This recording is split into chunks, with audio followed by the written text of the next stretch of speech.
Welcome to Chulbul TV. एक जंगल में टिंकू कबूतर और उसकी घरवाली नटखट कबूतरी रहती थी। इनके दो बच्चे थे जो बहुत शरारती थे। टिंकू कबूतर और नटखट ने इनको बहुत समझाया मगर वो शरारतें करते रहे। टिंकू ने ज्यादा सख्ती नहीं की क्योंकि अभी इनकी उम्र बहुत ज्यादा नहीं थी। एक दिन टिंकू कबूतर काम पे जा रहा था। रास्ते में इसको एक चुलबुल चिड़िया मिली। इसने टिंकू से पूछा, क्या बात है, आज तुम्हारे बच्चे नहीं आए और नटखट भी नहीं नजर आ रही?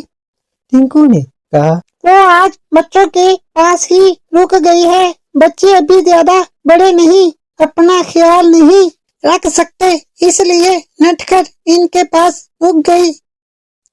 चुलबुल ने टिंकू से पूछा, फिर तुम अपने घर का गुजारा कैसे करोगे?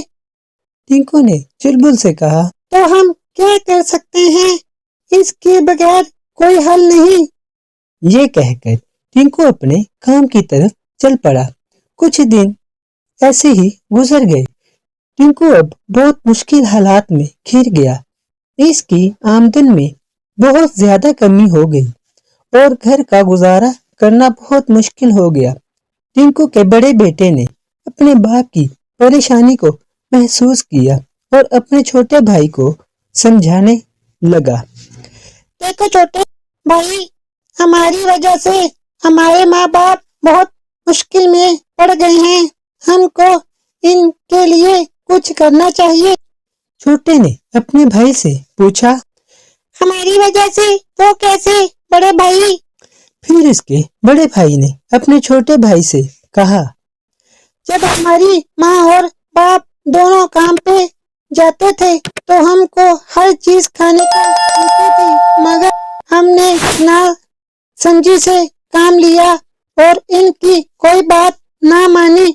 वो हमको शरारतों से मना करते रहे मगर हमने इनकी एक ना सुनी और अब देखो हमारा बाप कितनी बड़ी मुश्किल में फंस गया है।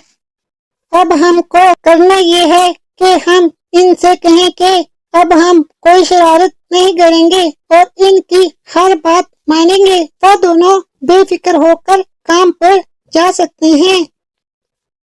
फिर वो दोनों अपनी माँ के पास आए और उनसे सारी बात कर दी। इतने में इनका बाप टिंकू कबूतर भी आ गया।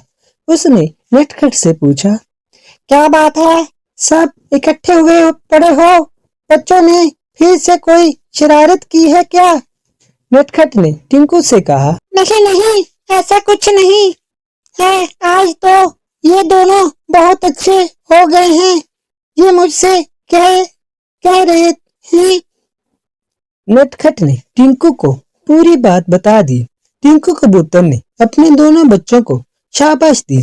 अगली सुबह टिंकू और नटखट दोनों काम पर चले गए और उनके दोनों बच्चे अपने घर में ही रहे और अपने माँ बाप के वापिस आने का इंतजार करने लगे।